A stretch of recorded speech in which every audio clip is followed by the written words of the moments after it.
Yan, tingnan mo naman ang batang makulit na yan. Alas 8 pa lamang. Oh. Alas 8 pa lamang pero ayan, tingnan nyo, tulog na agad. Kagabi, alas 11 na, gising pa yan. Laro ng laro. O, tingnan mo ngayon. Ano? Ano? Ano? Wala. Tulog. Ang aga pa lang, tulog na.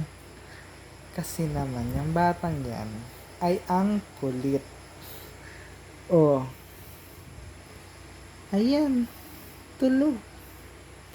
Sarap ng buhay, patulog-tulog lang. O, ayan, sarap ng buhay, patulog-tulog lang.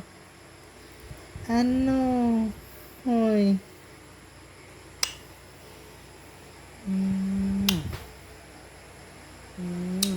Tulog na ang aking baby, ang aking makulit na baby. O, ayan. Love na love yun ni daddy niya. Yung batang makulit na yan. Tulog na agad. Love you.